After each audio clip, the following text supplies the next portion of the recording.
ತ್ಯಾಗ ಆಗಿ ಹೋಗಿದೆ, ಬಿಟ್ಟು ಹೋಗಿದೆ ಅನ್ನುವುದನ್ನು ಹೇಳ್ತಾ ಇದ್ದಾರೆ. ಅದರ ವಿರುದ್ಧವಾಗಿ ಅಜ್ಞಾನಿ ಜೀವದಲ್ಲಿ ಎಷ್ಟು ಪ್ರಕಾರದ ವಿಪರೀತ ಮನ್ನಣೆ ಇದೆ. ಆ ಮನ್ನಣೆಯ ಕಾರಣದಿಂದ ಅವನಿಗೆ ಬಂಧ ಆಗ್ತಿದೆ. ಆ ಮನ್ನಣೆ ರೂಪದ ಪರಿಣಾಮಗಳು ಸರ್ವಥಾ ಬಿಟ್ಟು ಹೋಗಿರುವುದರಿಂದ ಅವನಿಗೆ ಕರ್ಮಗಳ ಬಂಧ ಆಗುವುದಿಲ್ಲ. ವಿಷಯ ಎಷ್ಟೊಂದು ಹೇಳಿದರೂ ಒಂದು ವೇಳೆ ಕರ್ಮಜನಿತವಾದ ನಿಶ್ಚಯದಿಂದ ಅಂತೇಳಿ ಹೇಳ್ತಾ ಇದ್ದಾರೆ. ವ್ಯವಹಾರದಿಂದ ಭೋಗಿಸ್ತಾನೆ ಹೀಗೆ ಮಾತಿಲ್ಲ. ನಿಶ್ಚಯದಿಂದ ಕರ್ಮಜನಿತವಾದ ನಿಶ್ಚಯದಿಂದ ಅಂತಂದ್ರೆ ಭೋಗಿಸುವ ಸಲುವಾಗಿದೆಯೋ ಅಥವಾ ಅವು ಕರ್ಮಜನಿತನ ಅದಾವ. ನಿಶ್ಚಯದಿಂದ ಅವು ಕರ್ಮಜನಿತನ ಅದಾವ. ಜೀವದ್ದು ಅಲ್ಲವೇ ಅಲ್ಲವು. ಒಂದು ಹೋಯ್ತಿಲ್ಲ ಅಜ್ಞಾನದ ನಿರಾಕರಣೆ. ಅವು ನಿಶ್ಚಯದಿಂದ ಜೀವದ್ದು ಅಲ್ಲವೇ ಅಲ್ಲ ಅಂದಮೇಲೆ ಅವನ್ನೇನು ಭೋಗಿಸೋದಿದೆ. ಅವ ತನ್ನೂ ಅಲ್ಲವೇ ಅಲ್ಲ. ಅದ್ಭುತ ಮಾತಿದೆ. ಸಮ್ಯಕ್ ದೃಷ್ಟಿ ಜೀವದ ಜೀವನ ಧನ್ಯ ಧನ್ಯ ಇದೆ, ಸಾಫಲ್ಯತೆಗೆ ಪ್ರಾಪ್ತ ಆಗಿ ಹೋಗಿದೆ. ಅವು ಏನದವು? ಪಂಚೇಂದ್ರಿಯ ಭೋಗ ಸಾಮಗ್ರಿ ಕರ್ಮಜನಿತನೇ ಅದಾವ. ನಿಶ್ಚಯದಿಂದ ಕರ್ಮಜನಿತ. ನಿಶ್ಚಯದಿಂದ ಅಂಥೇಳಿ ಯಾಕೆ ಹೇಳಿದ್ರಿ? ಕರ್ಮಜನಿತ ಅಂಥೇಳಿ ಹೇಳಿದ್ರೆ ಆಗೋದಿತ್ತಲ್ಲ. ನಿಶ್ಚಯದಿಂದ ಯಾಕೆ ಹೇಳಿದ್ರು ಅಂತಂದ್ರೆ ಅವನ ಅನುಭವಪೂರ್ವಕ ಸ್ವೀಕಾರ ಆಗಿದೆ. ಅವುಗಳನ್ನು ನೋಡಿದ ನಾವು. ತನ್ನೂ ಅಲ್ಲ ಅನ್ನೋದು ತನ್ನಲ್ಲಿ ಏನಿದೆ ಅದನ್ನು ನೋಡಿದನ್ರಿ. ನಿಶ್ಚಯದಿಂದ ಅರ್ಥಾತ್ ಬರೇ ಭೋಗ ಸಾಮಗ್ರಿಗಳ ಕರ್ಮಜನಿತ ಇದ್ದಾವೆ ಇಷ್ಟು ಹೇಳದ್ದನ ಟೀಕಾಕಾರರ ಕಾರ್ಯ ಕರ್ತವ್ಯ ಪಾತ್ರ ಎಷ್ಟು ದೊಡ್ಡದಿದೆ. ನಮಗೆ ಲಕ್ಷ್ಯದೊಳಗೆ ಬರೋದ ಸ್ವಲ್ಪ ಕಠಿಣ ಇದೆ. ಆಚಾರ್ಯರ ಕಲಶಗಳ ಮೇಲೆ, ಗಾಥೆಗಳ ಮೇಲೆ ಟೀಕೆ ಬರೆಯುವಂಥ ಆಚಾರ್ಯ ಅಥವಾ ಜ್ಞಾನಿ ಪುರುಷರದ ಸ್ವಾಧ್ಯಾಯಿ ಜೀವದ ಸಲುವಾಗಿ, ಆತ್ಮಕಲ್ಯಾಣದ ಅಭಿಲಾಷಿ ಇರುವಂಥ ಜೀವದ ಸಲುವಾಗಿ ಎಷ್ಟು ದೊಡ್ಡ ಮಧ್ಯದ ಪಾತ್ರ ಇದೆ, ಉಪಕಾರ ಇದೆ. ಏನು ಹೇಳಿದ್ರು? ಭೋಗ ಸಾಮಗ್ರಿಗಳ ಕರ್ಮಜನಿತ ಇದ್ದಾವೆ. ಇಷ್ಟೇ ಅಲ್ಲ, ಅದನ್ನು ಎಲ್ಲರೂ ಹೇಳ್ತಾರೆ, ಅವು ಹಾಗೆ ಅದಾವ್ರೆ. ನಿಶ್ಚಯ ಶಬ್ದದ ಅರ್ಥ ಎರಡು ಪ್ರಕಾರ. ಅವು ಕರ್ಮಜನಿತನ ಅದಾವ, ಇದು ಒಂದು ಪ್ರಕಾರ. ಎರಡನೇ ಪ್ರಕಾರ ಇದೆ, ಅವನಿಗೆ ಸ್ವಭಾವದ ಅನುಭೂತಿಯಾಗಿದೆ ಅಲ್ಲ, ಅಲ್ಲಿ ಅವು ಇಲ್ಲವೇ ಇಲ್ಲ. ತನ್ನವು ಅಲ್ಲವೇ ಅಲ್ಲ. ತನ್ನವು ಅಲ್ಲ, ಅದರ ತನ್ನ ಸಂಯೋಗದೊಳಗದ ಒಂದ ಮೇಲೆ ತಾನು ಮಾಡಿದಂತಹ ವಿಕಾರಿ ಭಾವಗಳಿಂದ ಯಾವ ಕರ್ಮದ ಬಂಧ ಆಗಿತ್ತಲ್ಲ, ಆ ಕರ್ಮದ ಉದಯದಿಂದ ಪ್ರಾಪ್ತ. ನಿಶ್ಚಯ ಶಬ್ದದ ಅರ್ಥ ಏನ? ಅವು ಕರ್ಮಜನಿತನ ಅದಾವು ಅನ್ನೋದಕ್ಕನೂ ನಿಶ್ಚಯ ಶಬ್ದರೇ. ಅವು ಜೀವದ್ದು ಅಲ್ಲನ ವಾಸ್ತವದಲ್ಲಿ. ಎರಡನೇ ಅರ್ಥ ಇದೆ, ಜೀವದ್ದು ಅಲ್ಲ ಅಂಥೇಳಿ ಲೋಕೆಲ್ಲ ಹೇಳಿದ್ರನು, ಅನಂತ ಕೇವಲಿಗಳು ಹೇಳಿದ್ರನು, ಅದು ತನಗೆ ಸತ್ಯ ಯಾವಾಗ? ಯಾವಾಗ ತನ್ನ ಸ್ವರೂಪದಲ್ಲಿ ಅವು ಇಲ್ಲ, ತನ್ನ ಸ್ವರೂಪಕ್ಕ ಅವುಗಳದ ಅವಶ್ಯಕತೆ ಇಲ್ಲ ಅನ್ನೋದ ತಿಳಿದು ಬಂತು. ಆವಾಗ ಅವನ ಅಪೇಕ್ಷಾದಿಂದ ಅವು ನಿಶ್ಚಯದಿಂದ ಕರ್ಮಜನಿತ ಆದವು.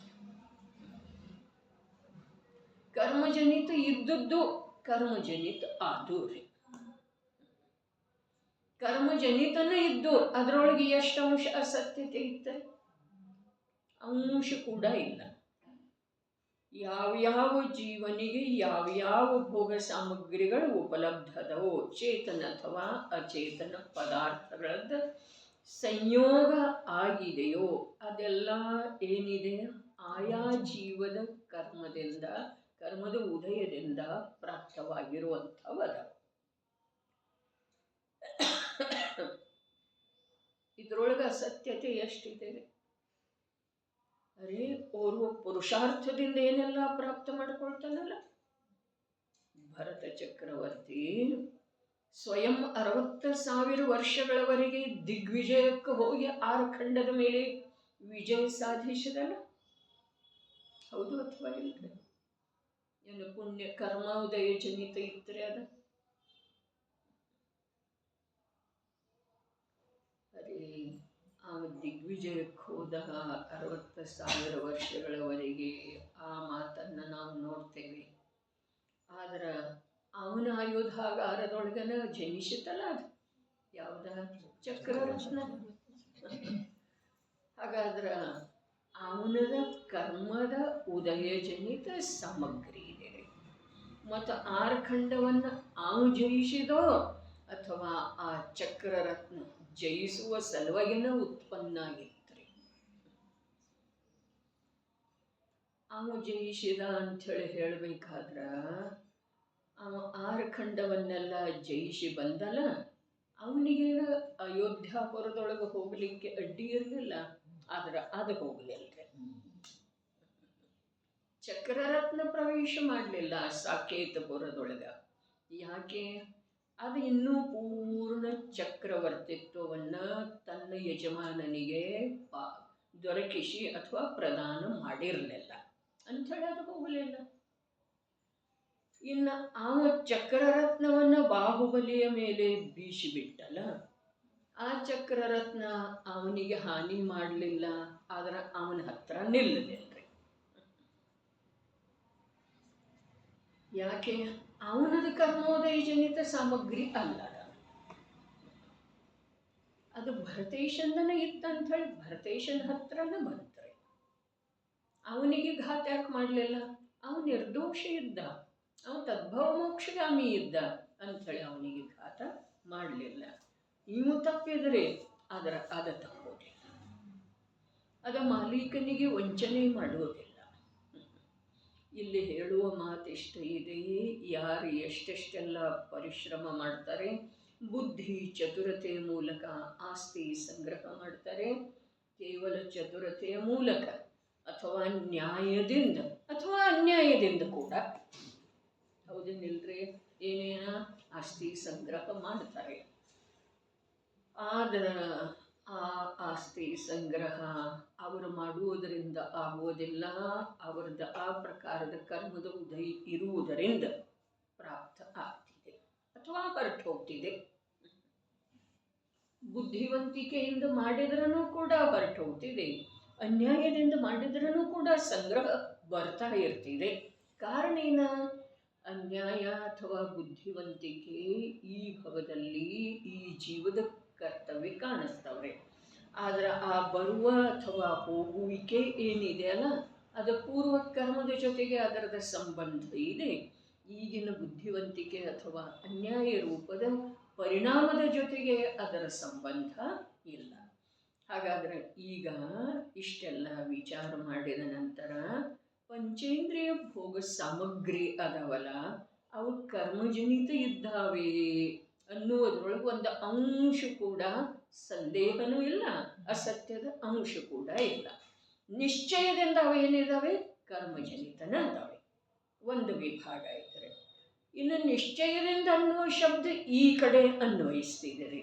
ಯಾವ ಕಡೆ? ಜೀವ ಯಾವಾಗ ತನ್ನ ಸುಖ ಸಾಗರವನ್ನು ನೋಡಿದನೋ, ಯಾವಾಗ ತನ್ನ ನಿಜ ನಿಧಿಯ ಅನುಭವವನ್ನು ಏಕಾಕಿ ಮಾಲೀಕನಾಗಿ ಮಾಡಿದನೋ, ಆವಾಗ ಅವನಿಗೆ ತಿಳಿದು ಬಂತು, ಇದು ಯಾವುದು ನಿಶ್ಚಯದಿಂದ ನಂದ ಅಲ್ಲ. ಒಂದು ಮಾತು. ಎರಡನೇದೇನ? ಇದಾವುದ್ರದ್ದು ನಿಜವಾಗಿ ನನಗೆ ಅವಶ್ಯಕತೆ ಇಲ್ಲ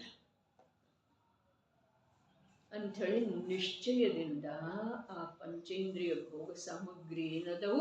ಕರ್ಮಜನಿತ ಅದಾವ. ನಿಶ್ಚಯದಿಂದದ ಅರ್ಥ ಏನ?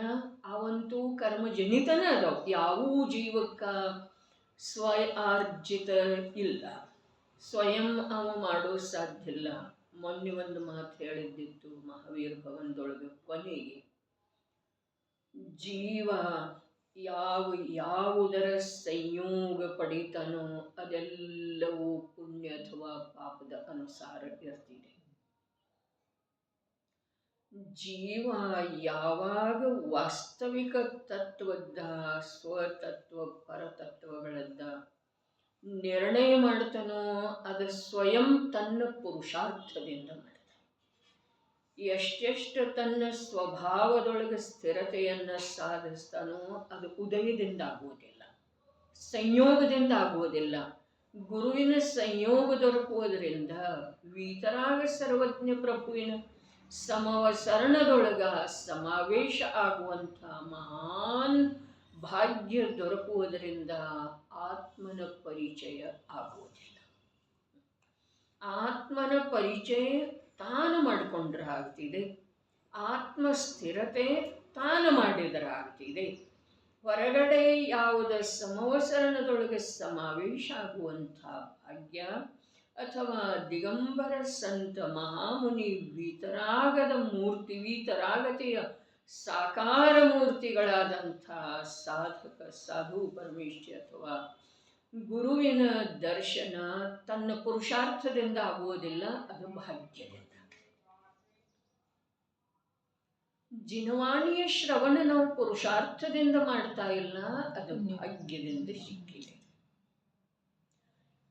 ಈ ಜಿನವಾಣಿಯಲ್ಲಿ ಬರುವಂಥ ಪರ ಜೀವ ಅಜೀವ ರಾಗ ಜ್ಞಾನ ವಿಕಾರ ಸ್ವಭಾವ ಇವುಗಳದ್ದೇನು ನಮಗ ಪರಿಚಯ ಆಗ್ತಾ ಇದೆ, ಅದು ಜಿನವಾಣಿಯಿಂದ ಆಗ್ತಾ ಇಲ್ಲ, ನಾವು ಮಾಡಿಕೊಳ್ಳುವುದರಿಂದ ಆಗ್ತಾ ಇದೆ.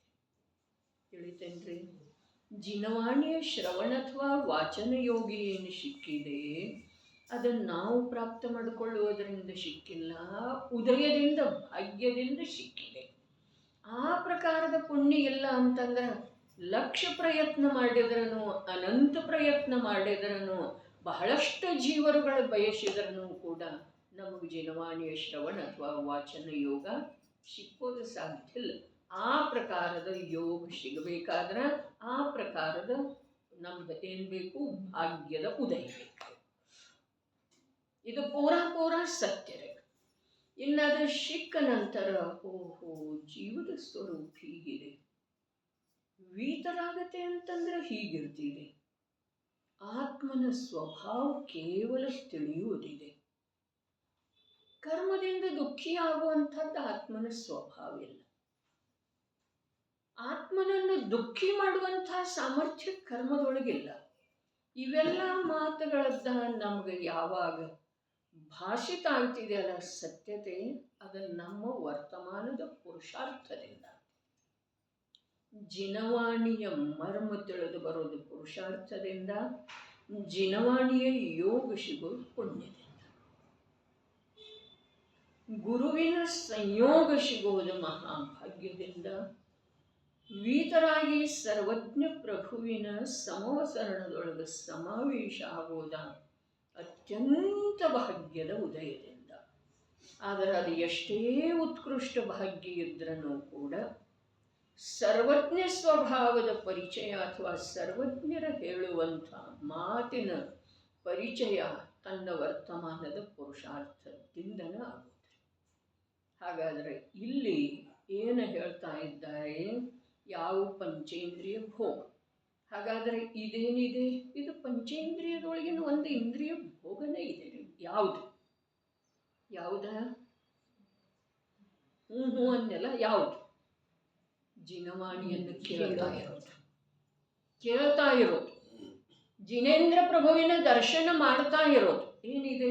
ಪಂಚೇಂದ್ರಿಯದೊಳಗಿನ ಒಂದು ಇಂದ್ರಿಯದ ಭೋಗ ಇದೆ.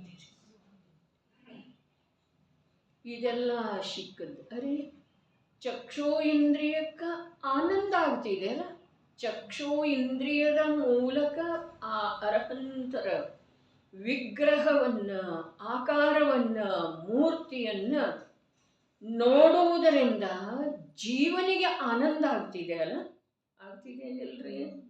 ಆಗುದಿದ್ರೆ ಮತ್ತಿನ್ನೇನು ಮಾಡೋದು?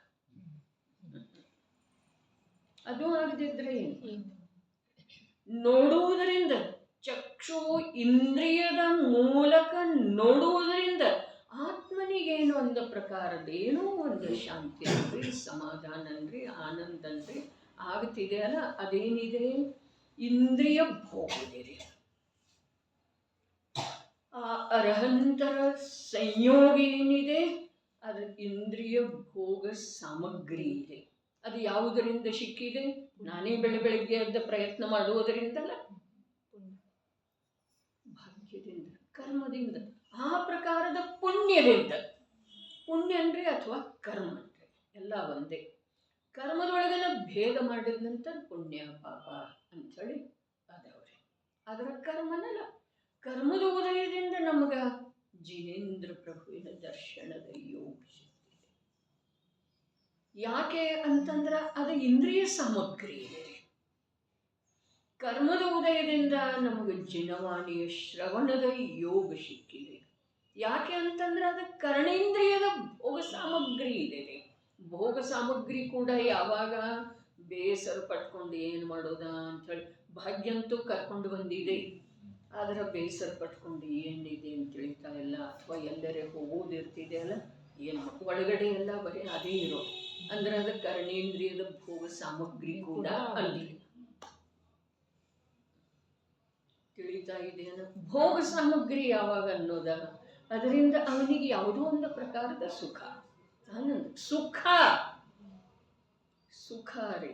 ಸುಖ ಆಗ್ತಿದೆ ಅಂದ್ರೆ ಕೇಳುವುದರಿಂದ, ತಿನ್ನುವುದರಿಂದ ಯಾವ ಸುಖ ಆಗ್ತಿದೆ ಅದಕ್ಕಿಂತಲೂ ಬೇರೆ ಒಂದು, ಅದಕ್ಕಿಂತಲೂ ಅಧಿಕ ಸುಖ ಆಗ್ತಿದೆ ಕೇಳುವುದರಿಂದ. ಯಾಕೆ ಅಂತಂದ್ರೆ ರಸನೇಂದ್ರಿಯ ಸುಲಭವಾಗಿ ಸಿಗ್ತಿದೆ, ಕರ್ಣೇಂದ್ರಿಯ ಕಠಿಣತೆಯಿಂದ ಶಿಕ್ಷಿದೆ. ಅಂತಿಮ ಇದಿದೆ ಅದ. ನೋಡುವುದರಿಂದ ಸುಖ ಆಗ್ತಿದೆ, ಕೇಳುವುದರಿಂದ ಸುಖ ಆಗ್ತಿದೆ. ಆದ್ರೆ ಆ ಸುಖದೊಳಗೂ ಕೂಡ ಎರಡು ಮಾತದು. ಒಂದು ಆ ಸುಖ, ಇವು ಎರಡು ಇಂದ್ರಿಯದ್ದು. ಒಂದು ಆ ಸುಖ ನಿಜವಾದ ಸುಖದ ಕಡೆಗೆ ಸಂಕೇತ ಮಾಡುತ್ತಿದೆ. ಇನ್ನೊಂದು ಆ ಸುಖ ಅಲ್ಲೇ ತೃಪ್ತಿ ಪಟ್ಕೊಂಡು ಮತ್ತೆ ಕೆಳಗಿಳಿದು ಬರ್ತಿದೆ. ನಮ್ಮಲ್ಲಿ ಯಾವುದಾಗ್ತಿದೆ ಅದು ಭೋಗ ಅನ್ನಿಸ್ಕೊಳ್ತಿದೆನ. ಇದು ಎಲ್ಲದರದ್ದು ನಾವು ಏಕಾಂತದೊಳಗೆ ಶಾಂತ ಚಿತ್ತದಿಂದ ವಿಚಾರ ಮಾಡಬೇಕಾಗುತ್ತೆ. ವಿಚಾರಣೆ ಮಾಡಲಿಲ್ಲ ಅಂತಂದ್ರೆ ಏನೂ ಉಪಯೋಗ ಇಲ್ಲರಿ. ಸಂಜ್ಞೀತನ ಭಾಳ ಮೇಲಿಂದ ಇದೆಲ್ಲ, ಕೊನೆಯದ್ದು ಇದೆ. ಏನು ಕೊನೆಯದ್ದ? ಜೀವದ ವಿಕಾಸದ ಕೊನೆಯ ಚರಮಸೀಮೆ ಇದೆ, ಅಂತಿಮ ಅವಸ್ಥೆ ಇದೆ. ಹಾಗಾದರೆ ವಿಚಾರ ನಾವು ಯಾವುದರದ್ದು ಮಾಡ್ತೇವೆ ಅಥವಾ ಮಾಡಿ ರೂಢಿ ಇದೆ, ಯಾವುದರದ್ದು ಮಾಡುವುದಿಲ್ಲ ಅಥವಾ ಮಾಡುವುದರದ ರೂಢಿ ಇಲ್ಲ, ಇದರದ್ದು ನೋಡ್ಬೇಕ್ರಿ. ವಿಚಾರ ನಾವು ಅದರದ್ದು ಮಾಡ್ತೇವ್ರಿ. ಯಾವುದರದ? ದುಡ್ಡ, ಆಸ್ತಿ, ಮಕ್ಕಳ, ಖ್ಯಾತಿ, ಅಪಮಾನ, ಮಾನ, ಇವುಗಳದ್ದು ವಿಚಾರ ಹೋಗೋದನ್ನೇ ಇಲ್ರಿ. ಅದ ಮಾಡಬಾರ್ದಂದ್ರೂ ಅದು ಬರ್ತಾನೆ ಇರ್ತಿದೆ. ಮತ್ತು ಇದು ಮಾಡ್ಬೇಕಂತೇಳಿ ಹೇಳಿದ್ರು ಇದು ಮಾಡಲಿಕ್ಕೆ ಬರೋದಿಲ್ಲ. ಅದು ರೂಢಿಯಿಂದ ಬರ್ತಾ ಇದೆಯೋ ಅಥವಾ ವಿಪರೀತ ಮನ್ನಣೆಯಿಂದ ಬರ್ತಾ ಇದೆ? ಎಲ್ಲಿ ರೂಢಿ ಅನ್ನೋದು ಇಲ್ಲವೇ ಇಲ್ಲ. ಅದು ಬರೀ ಕಥನ ಇದೆ. ರೂಢಿಯಲ್ಲಿದೆ ಸಂಸ್ಕಾರ ನಯ. 47 ನಯದವಲ ನಯ ಪ್ರಜ್ಞಾಪನೆ. ಗುಲಾಬಿ ಬಣ್ಣದ್ದು ಪುಸ್ತಕ ಇದೆ ಅಲ್ಲ, ಸಂಸ್ಕಾರ ನಯ. ಅದೇ ಸಂಸ್ಕಾರದಿಂದ ಏನಾಗುವುದಿಲ್ಲ. ಅಲ್ಲಿ ದೃಷ್ಟಾಂತ ಕೊಟ್ಟಿದ್ದಾರೆ. ಮುಳ್ಳಿದೆ ಅಲ್ಲ, ಅದಕ್ಕೆ ಚೂಪುತನ ಯಾರು ಮಾಡಿದಾರ್ರಿ? ಜಿನಾಗಮ ಓದಲಿಕ್ಕೇನು ನಿಜವಾಗಿ ಈ ಜೀವದ ಆಂತರಿಕ ರುಚಿ ಬೇಕಂದ್ರೆ ವಿಷಯ ತಿಳಿತಿದೆ. ಅದು ಬೇಕಾಗಬೇಕು. ಅದರ ಸಲುವಾಗಿನ ಹೇಳಿದರು, ಒಂದು ರುಚಿಯ ಅಭಾವದಿಂದನ ನಾವು ಅನಂತ ಬಾರಿ ದ್ವಾದಶಾಂಗದ ಪಠನ ಮಾಡಿದ್ರೂ ಕೂಡ ಏನಾಗಲಿಲ್ಲ, ಆತ್ಮನ ಅನುಭೂತಿ ಆಗಲಿಲ್ಲ. ಅಥವಾ ಜಿನವಾಣಿಯ ಪಠನದ ಸಾರ ನಮಗೂ ಸಿಗಲಿಲ್ಲ. ಸಾರ ಅರ್ಥಾತ್ ಆತ್ಮನ ಅನುಭೂತಿ, ಆತ್ಮನ ಪರಿಚಯ. ದ್ವಾದಶಾಂಗವಾಣಿಯ ಸಾರ ಏನಿದೆ? ನಿಜಾತ್ಮನ ಪರಿಚಯ, ಅನುಭೂತಿ, ಪ್ರತ್ಯಕ್ಷ. ಅನಂತವಾರಿ ನಾವು ಮಾಡಿದೆವು. ಏನು ಮಾಡಿದೆವು? 11 ಅಂಗ 9 ಪೂರ್ವದ ಪಠನ ಮಾಡಿದೆವು. ಆದ್ರೂ ಕೂಡ ನಮ್ಗೆ ಅದರದ ಫಲ ಸಿಕ್ಕಲಿಲ್ಲ. ಯಾಕ? ಒಂದೇ ಒಂದು ಕಾರಣ, ಏನು? ರುಚಿಯ ಅಭಾವ.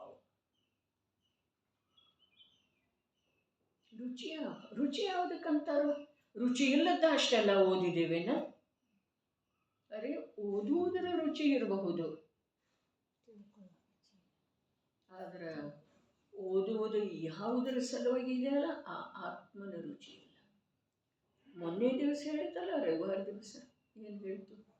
ನಿಂದೆಲ್ಲ ಆಸ್ತಿ ಬರೆದು ಕೊಡು, ನಿನಗಿದರ 10ರಷ್ಟು 100ರಷ್ಟು ಆಸ್ತಿಯ ಮಾಲೀಕನನ್ನಾಗಿ ಮಾಡ್ತೇನೆ ಅಂಥೇಳಿ ಯಾರೋ ಲೋಕದೊಳಗೆ ಬಹಳಷ್ಟು ಜನರು ಹೇಳ್ತಾ ಇದ್ದಾರೆ. ಅವರು ಸುಳ್ಳು ಹೇಳೋದು ಸಾಧ್ಯ. ನೀವು ಅವರು ಸುಳ್ಳು ಹೇಳೋದು ಸಾಧ್ಯ ಇಲ್ಲ. ನೀ ಬರೆದು ಕೊಡು, ಸಿಗ್ನೇಚರ್ ಮಾಡಿಕೊಡು. ಆದರೆ ನಾವು ಮಾಡುವುದಿಲ್ಲ. ಬರೀ ಒಂದು ಈ ಲೋಕದ ಯಾವುದು ತುಚ್ಛ ಕಾಲ್ಪನಿಕ ಆಸ್ತಿ ನಂದಂತ ಇದೀವಲ್ಲ ಅದಂತೆ. ಹೀಗಿರುವಳದೊಳಗ ನನ್ನ ಅನಾದಿ ಕಾಲದ ಮನ್ನಣೆಯೇನಿದೆ, ನಾ ಶರೀರ ಅಲ್ಲ, ನನಗೆ ಸಂಯೋಗದಿಂದ ಸುಖ ಆಗುವುದಿಲ್ಲ, ನಾನು ಸ್ವಯಂಭೂ ಸುಖ ನಿಧಿ ಇದ್ದೇನೆ, ಇಷ್ಟು ನಾವು ನಂಬಲಿಕ್ಕೆ ಸಾಧ್ಯ ಇಲ್ಲ. ಯಾಕೆಲ್ಲ? ಈ ಸೊಟ್ಟ ಆಸ್ತಿ ಬರೆದು ಕೊಡಲಿಕ್ಕೆ ತಯಾರಾದೇವೇನ್ರಿ ನಾವು? ಅದು ವಿಚಾರ ಮಾಡುವಂಥ ಮಾತಿದೆ. ಕೊಡ್ನಿಂದೆಲ್ಲ ತೆಗೆದು ಯಾರೋ ಭಯ ತೋರಿಸಿದ ನಂತರ ಕೊಡ್ಬೋದು. ಕಳ್ಳರಿಗೆ ಕೊಟ್ಟು ಬರ್ತಾರಲ್ಲ, ಕೈಯಾಗಿಂದ ಕೊಳ್ಳ ಕೊಟ್ಟು ಬರ್ತಾರಲ್ಲ, ಭಯ ತೋರಿಸಿದ ನಂತರ ಅಥವಾ ಯಾವುದೋ ಒಂದು ಪ್ರಕಾರದ ವಿಸ್ಮಯಗೊಳಿಸಿದ ನಂತರ, ವರ್ತಮಾನದ ಬುದ್ಧಿಯನ್ನು ತಿರೋಭೂತ ಮಾಡಿದ ನಂತರ ಕೊಟ್ಟು ಬರಬಹುದು. ಆದರೆ ಇವು ಸಜ್ಜನ ಮನುಷ್ಯ ಇದ್ದಾನೆ, ನೀನು ಇಷ್ಟು ಕೊಟ್ಟರೆ ನಿಂದೇನಿದೆಯೋ ಅದನ್ನು ಯಾವುದೇ ಪ್ರಕಾರದ ಲೆಕ್ಕ ಗಣಿತ ವಿಕಲ್ಪ ಇಲ್ಲದ್ದನ ಅವನಿಗೆ ಬರೆದು ಕೊಟ್ಟೆ ಅಂತಂದ್ರೆ ಅವನು ನಿನಗೆ ಶಾಶ್ವತವಾದಂಥ ನಿಧಿಯನ್ನು ನಿನ್ನದಾಗಿಸಿಬಿಡ್ತಾನೆ. ಒಪ್ಪುತ್ತೇವೇನ್ರಿ? ಅರೆ, ಸರ್ವಜ್ಞ ಭಗವಂತರ ವೀತರಾಗಿ ಸಂತರ ಹೇಳ್ತಾ ಇದ್ದಾರೋ, ಇದನ್ನು ನೀ ಬಿಡು, ದೃಷ್ಟಾಂತ ಕೊಟ್ಟದ್ದಿತ್ರಿ. ಯಾವುದರ್ದ? ಇದಕ್ಕೆ ದೃಷ್ಟಾಂತ ಕೊಟ್ಟದ್ದಿತ್ತು ಯಾವುದರ್ದ? ಅಂಜನಚೂರು ಕೊಟ್ಟಿತ್ತು. 108 ದಾರದ ಎಳೆಗಳನ್ನೆಲ್ಲ ಕತ್ತರಿಸಿದ. ಯಾವುದರಿಂದ? ಯಾವುದರ ಸಲುವಾಗಿ? ಆ ಸೃಷ್ಟಿ ವಚನದ ವಿಶ್ವಾಸದ ಆಧಾರ. ಅಲ್ಲಿ ಗೊಮ್ಮಟಗಿರಿಯೊಳಗೆ ಶಿಬಿರ ಆದದ್ದಿತ್ತು. ಯಾರಲ್ಲಿ ಇದ್ರಿ ನನಗೆ ಗೊತ್ತಿಲ್ಲ. ಅಲ್ಲಿ ಅಪ್ಪಾಜಿ ಹೇಳಿದರು, ಅಂಜನಚೋರ ಮಾಳಿಯ ಮಾತಿನ ಮೇಲೆ ವಿಶ್ವಾಸ ಇಟ್ಟ ನಿರಂಜನ ಸಿದ್ಧಾದ. ನಾವು ಕುಂದರಂಥ ಆಚಾರ್ಯ ಪ್ರಭು ಪ್ರಾತಸ್ಮರಣೀಯ ಪಂಚಮ ಕಾಲದ ಪ್ರಥಮ ಮಂಗಲ ಸ್ವರೂಪರ ವಚನದ ಮೇಲೆ ವಿಶ್ವಾಸ ಇಡ್ತಾ ಇಲ್ಲ ಅಂದಮೇಲೆ ನಮ್ಮದು ಸಂಸಾರ ನಿಶ್ಚಿತ ಇದೆ. ಅವ ಮಾಳಿ ಮಾತಿನ ಮೇಲೆ ರೀ ಜಿನದತ್ತ ಸೃಷ್ಟಿಯನ್ನು ಅವ ಕೇಳಿರಲಿಲ್ಲ, ಅರ್ಥಾತ್ ಅವ ಹೇಳಿರಲಿಲ್ಲ. ಅವನಿಗೆ ಮಾಳಿ ಹೇಳ್ತಾನೆ, ಏನ ಜಿನದತ್ತ ಸೃಷ್ಟಿ ಹೀಗೆ ಹೇಳಿದ್ದಾರೆ, ಹೀಗೆ ಮಾಡುವುದರಿಂದ ಆಕಾಶಗಂಬಿನಿ ವಿದ್ಯೆ ಪ್ರಾಪ್ತ ಆಗ್ತಿದೆ. ಹೇಗೆ ಮಾಡುವುದರಿಂದ? 108 ಎಳೆಗಳುಳ್ಳ ನೆಲುವಿನೊಳಗೆ ಕೂತ ಕೆಳಗಡೆ ಭೂಮಿಯೊಳಗ ತೀಕ್ಷ್ಣವಾದಂಥ ಶಸ್ತ್ರಗಳನ್ನು ಮೇಲ್ಮುಖವಾಗಿ ಹೂತು ಇಡಲಾಗಿದೆ. ಈ ಒಂದೊಂದು ದಾರವನ್ನು ಒಂದೊಂದು ಸಲ ಅದಕ್ಕೆ ಬಂದಿದ್ದಿರ್ಬೋದು 108 ಬಾರಿ ನಮ್ಮ ಕಾಲ.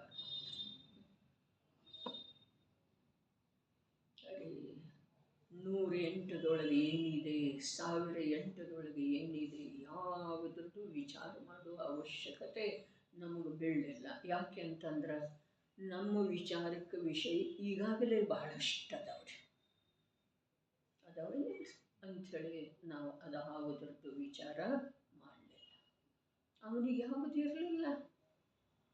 ಅವೇನು ಮಾಡಿದ? ನೋಡಿದ, ಇವು ಮಾಲಿ ಕೆಲವು ದಾರಗಳನ್ನು ತುಂಡರಿಸ್ತಾ ಇದ್ದಾನೆ, ಮತ್ತೆ ಇಳಿದು ಬರ್ತಾ ಇದ್ದಾನೆ, ಮತ್ತೆ ಕಟ್ಟುತ್ತಾ ಇದ್ದಾನೆ. ಇದನ್ನು ನೋಡಿದ, ಏನ ಅಂಥೇಳಿ ಕೇಳಿದ. ಹೀಗೆ ಅಂಥೇಳಿ ಆ ಮಾಲಿ ಹೇಳಿದ ಮೇಲೆ, ಕೆಳಗೆ ಬಾನಿ, ಜಿನದತ್ತ ಶ್ರೇಷ್ಠಿಯ ವಚನದೊಳಗೆ ಸಂದೇಹ ಮಾಡುವಂಥ ನೀನು ಕೂಡ ಒಬ್ಬ ಮನುಷ್ಯನ. ಮನುಷ್ಯ ಕುಲಕ್ಕೆ ಕಲಂಕಿದ್ದೆ ಬಾ ಅಂತ ಹೇಳಿ ಹೇಳಿದ್ರು.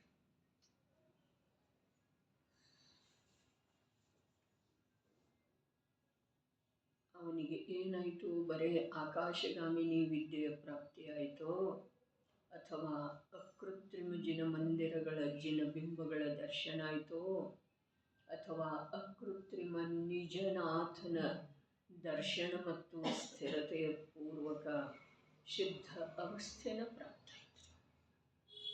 ಬರೀ ವಿಶ್ವಾಸದ ಮಾತಿದೆ, ಅಂಧವಿಶ್ವಾಸದ ಮಾತಿಲ್ಲ. ಸಂಜ್ಞೀತನ ಪ್ರಾಪ್ತಿ ಇದೆ, ಸಂಜ್ಞೀತನ ಪ್ರಾಪ್ತಿ ಇದೆ, ವಿಚಾರಪೂರ್ವಕ ವಿಶ್ವಾಸ ಮಾಡೋದಿದೆ. ಈ ಪಂಚೇಂದ್ರಿಯ ಸಾಮಗ್ರಿಗಳೇನಿದ್ದಾವೆ ನಿಶ್ಚಯದಿಂದ ಕರ್ಮಜನಿತ ಅದಾವೆ. ಏನು ನಾವು ಮಾಡಿದ್ದು ಅದಾವು? ಅಡುಗೆ ಮನೆಯೊಳಗೆ ಹೇಗೆ ಬೇಕಂಗೆ ವ್ಯವಸ್ಥೆ ನಾವೇ ಮಾಡ್ಕೊಂಡಿದ್ದೇವಲ್ಲ. ಏನಾದ್ರು ನಮ್ಮ ಕರ್ಮದ ಅನುಸಾರ ಆದದ್ದು ಇದೆ? ಏನಿದೆ? ಧರ್ಮ ಬಹಳ ಬೇರೆ ಇದೆ. ಧರ್ಮ ಬೇಕಂತೂ ಎಲ್ಲರಿಗೂ ಆಗಿದೆ, ಧರ್ಮಂತೂ ಎಲ್ರಿಗೂ ಬೇಕಾಗಿದೆ. ಆದರೆ ಧರ್ಮದ ಅಲೌಕಿಕತೆಯನ್ನು ತಿಳಿಯುವ ಯೋಗ್ಯತೆ ಎಲ್ಲರಲ್ಲಿ ಇರುತ್ತದೆ. ಆ ಯೋಗ್ಯತೆ ನಮಗ ಒಂದು ಮಟ್ಟದವರೆಗೆ ಲಭಿಸಿದ್ದೇ ಇದೆ, ಒಂದು ಸ್ಥಾನದವರೆಗೆ. ಅಲ್ಲಿಂದ ಮುಂದೆ ಏನಿದೆ ಅದನ್ನು ನಾವು ಸಂಪಾದನೆ ಮಾಡಬೇಕಾಗಿದೆ. ಪಂಚೇಂದ್ರಿಯ ಭೋಗ ಸಾಮಗ್ರಿ ಏನದವು? ನಿಶ್ಚಯದಿಂದ ಏನದವು? ಕರ್ಮಜನಿತ ಅದವು. ಯಾವಾಗ? ಬರೀ ಯಾವುದೇ ಜೀವದ ಸಲುವಾಗಿ. ಆದರೆ ಯಾವ ಜೀವ ಸ್ವಯಂ ಕರ್ಮ ನಿರಪೇಕ್ಷ ಸ್ವಭಾವದ ಅನುಭವ ಮಾಡುತ್ತಾನಲ್ಲ, ತಿಳ್ಕೊಳ್ತಾನಲ್ಲ, ಆವಾಗ ಅವನಿಗೆ ಆ ಸ್ವಭಾವದೊಳಗೆ ಅರೆ ಇವುಗಳನ್ನು ಸಂಗ್ರಹ ಮಾಡುವ, ಇವುಗಳನ್ನು ಭೋಗಿಸುವ ಅವಶ್ಯಕತೆಯೇ ನನಗಿಲ್ಲಲ್ಲ. ನಾನು ಇಂಥ ಸುಖ ಸ್ವಭಾವಿ ಇದ್ದೇನೆ, ನಾನು ಈ ಪ್ರಕಾರ ಬರೇ ಜ್ಞಾತ ಸ್ವಭಾವಿ ಇದ್ದೇನೆ. ಬರೇ ಜ್ಞಾತ ಸ್ವಭಾವಿ, ಬರೇ ಜ್ಞಾತ ಸ್ವಭಾವಿ, ಕೇವಲ ಜ್ಞಾತ ಸ್ವಭಾವಿ. ಕೇವಲ ಅನ್ನೋದ್ರೊಳಗ ಕಮ್ಮಿತನ ಇದೆಯೋ ಅಥವಾ ಸರ್ವಸ್ವ ಇದೆ? ಇದರದ ಯಾವಾಗ ಅವನಿಗೆ ಪರಿಚಯ ಆಗ್ತಿದೆ, ಆವಾಗ ಆ ಅನುಭೂತಿಯ ನಂತರ ಅವನು ಯಾವ ಪದಾರ್ಥಗಳ ಕಡೆಗೆ ನೋಡ್ತಾನಲ್ಲ, ಆವಾಗ ಅವನಿಗೆ ನಿಶ್ಚಯದಿಂದ ಆ ಪದಾರ್ಥಗಳೆಲ್ಲ ಏನು ಅನ್ನಿಸ್ತವೆ? ಕರ್ಮಜನಿತ ಅನ್ನಿಸ್ತವೆ. ಕರ್ಮಜನಿತ ಅನ್ನುವುದರೊಳಗ ಒಂದು ಅವ ಹಾಗೇ ಅದವು, ಕರ್ಮಜನಿತನ ಅದವು ಅನ್ನೋದು ಒಂದು ನಿಶ್ಚಯ ಶಬ್ದದ ತಾತ್ಪರ್ಯ. ಎರಡನೇ ತಾತ್ಪರ್ಯ, ಅವನಿಗೆ ಅನುಭವ ಯಾವಾಗಾಯಿತೋ, ಯಾವುದರ ಅನುಭವ? ಯಾವುದರದ ಅನುಭವ? ಆ ಕರ್ಮ ಸಾಮಗ್ರಿಗಳನ್ನು ತಾನು ಅಂಥೇಳಿ ತಿಳಿದು, ತನ್ನೋ ಅಂಥೇಳಿ ತಿಳಿದು, ಅರೆ ತನ್ನವುಗಳೆಂದು. ಈ ಮನೆ ಯಾರ್ದರೆ? ಈ ಬಳೆ ಯಾರ್ದ? ಯಾರ್ದು? ನಂತರ ಸ್ವಾಭಾವಿಕವಾಗಿ ತನ್ನವು ಅಂಥೇಳಿ ತಿಳಿದು ಭೋಗಿಸ್ತಾ ಇದ್ದಾನೆ. ಅವು ತನ್ನು ಅಂಥೇಳಿ ಅವನು ತಿಳಿಯುವುದಿಲ್ಲ. ಯಾಕೆ ತಿಳಿಯುವುದಿಲ್ಲ? ಅವನಿಗೆ ಅನುಭವ ಆಗುತ್ತಿದೆ, ತನಗೆ ಅವುಗಳದ್ದು ಅವಶ್ಯಕತೆ ಇಲ್ಲ. ಅವುಗಳನ್ನು ಭೋಗಿಸಿ ಸುಖಿಯಾಗಬೇಕಾದಂಥ ಕರ್ಮ ಅವನೇನು ಇಲ್ಲ. ಅದ್ಭುತ ಮಾತು ಇದೆ ರೀ. ಇವೆಲ್ಲ ಕರ್ಮ ಸಾಮಗ್ರಿ ಇದ್ದಾವೆ. ಅವು ಕರ್ಮದಿಂದ ನಿರಪೇಕ್ಷ ಇದ್ದಾನೆ. ಆತ್ಮ ಯಾವ ಕರ್ಮದಿಂದ? ಪುಣ್ಯ ಕರ್ಮದಿಂದ ಇದ್ದಾನೆ, ಪಾಪ ಕರ್ಮದಿಂದ ಇದ್ದಾನೆ. ದೇಹ ಧಾರಣ ಮಾಡಿದಾನಲ್ಲ, ಯಾವುದರಿಂದ ಮಾಡಿದಾನ? ಅರೇ ಇಲ್ಲಿ ದೇಹ ಧಾರಣ ಮಾಡಿದ್ರೂ ಕೂಡ ಇಂಥ ಒಂದು ಸಂಜ್ಞೆ ಪಂಚೇಂದ್ರಿಯ ಅವಸ್ಥೆ ಪ್ರಾಪ್ತ ಆಗಿರುವಂಥ ಜೀವ ಈ ದೇಹದ ಜೊತೆಗೆ ನಂದು ಯಾವುದು ಸಂಬಂಧ ಇಲ್ಲ. ದೇಹ ರೂಪದ ವಸ್ತ್ರವನ್ನು ನನಗೆ ಕರ್ಮ ತೊಡಿಸಿದ್ದು ಇದೆ. ನನಗೆ ತೊಡಿಸೇ ಇಲ್ಲ, ನಾನು ತಿಳ್ಕೊಂಡಿದ್ದೇನೆ ನಂದು ಅಂಥೇಳಿ.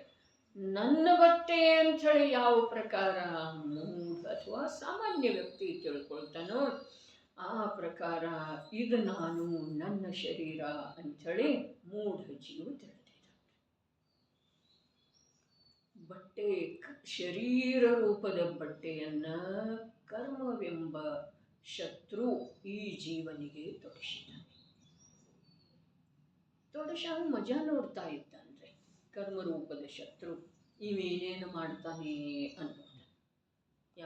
ಇವು ಜೀವರಾಜ ಏನೇನು ಮಾಡ್ತಾನೆ ಅನ್ನೋದನ್ನ ಮಜಾ ನೋಡ್ತಾ ಕೂತಿದ್ದಾನ್ರಿ ಕರ್ಮರೂಪದ ಶತ್ರು. ಇವು ಮೂರ್ಖರ ಶಿರೋಮಣಿ ಅದನ್ನು ನಾನು ಅಂಥೇಳಿ ತಿಳ್ಕೊಂಡು ಅದರ ಸಲುವಾಗಿ ನಿರಂತರ ಒಂದೂ ಸಮಯದ ಬಿಡುವಿಲ್ಲದನ ಅದರ ಸೇವೆಯ ಸಲುವಾಗಿ ಪಣ ತೊಟ್ಟಿದ್ದಾನ್ರಿ, ಟೊಂಕ ಕಟ್ಟಿದ್ದಾನೆ.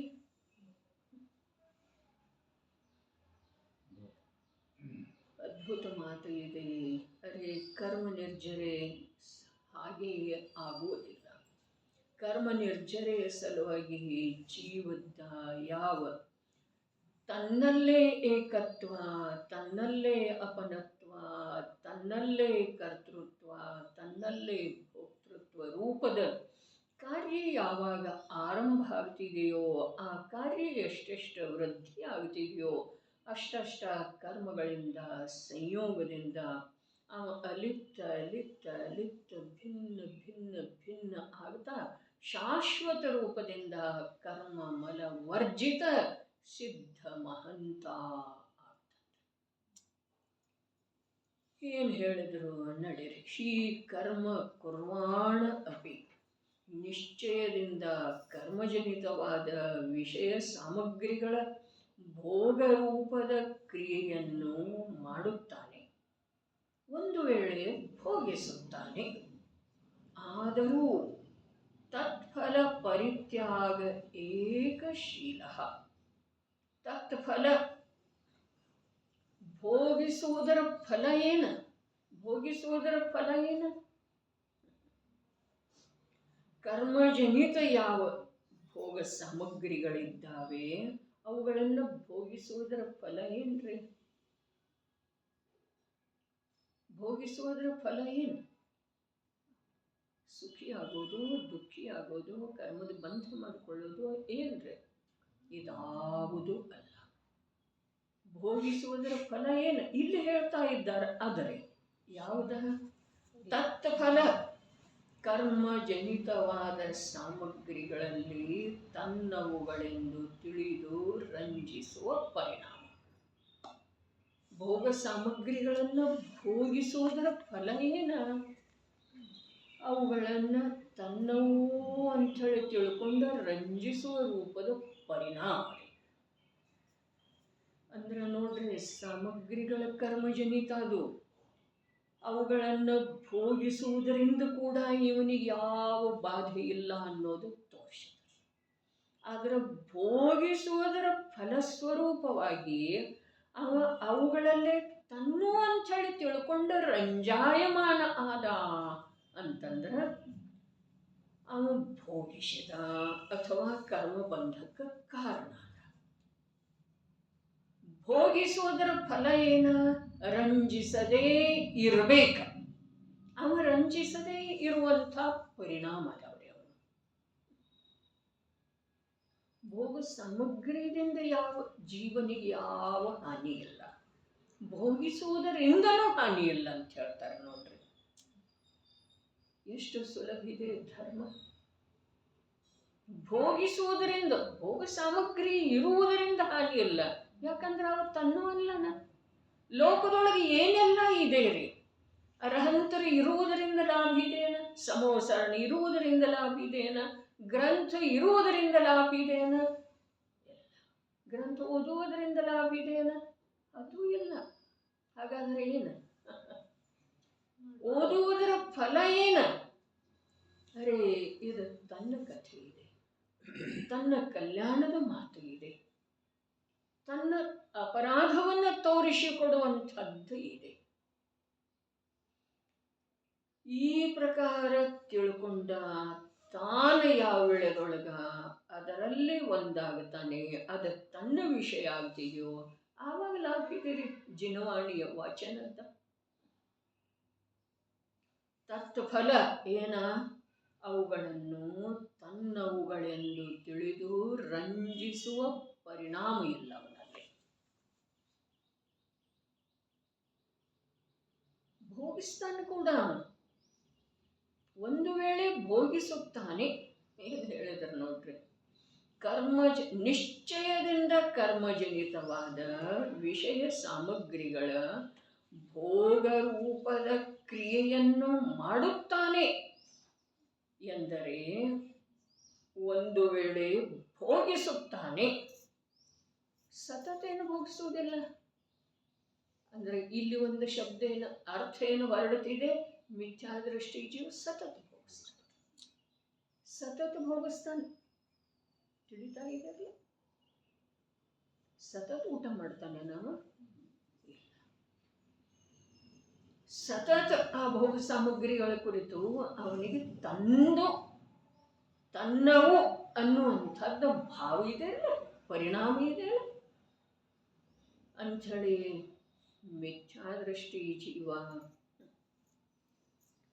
ಭೋಗ ಸಾಮಗ್ರಿಗಳ ಪ್ರಾಪ್ತಿ ಆಗದೇ ಇರುವ ವೇಳೆದೊಳಗನು ಭೋಗಿಸ್ತಾನೆ, ಭೋಗ ಸಾಮಗ್ರಿಗಳ ತ್ಯಾಗ ಮಾಡಿದರನು ಭೋಗಿಸ್ತಾನೆ. ಇವು ಸಮ್ಯಕ್ ದೃಷ್ಟಿ ಅದನ್ನೆಲ್ಲ ಒಮ್ಮೆಮ್ಮೆ ಭೋಗಿಸ್ತಾನೆ, ಒಂದು ವೇಳೆ ಭೋಗಿಸ್ತಾನೆ, ಕದಾಚಿತ್ ಒಮ್ಮೊಮ್ಮೆ. ಅಲ್ಲೇನಿದೆ, ಕದಾಚಿತ್ ಇದೆ, ಕಥಂಚಿತ್ ಇದೆ.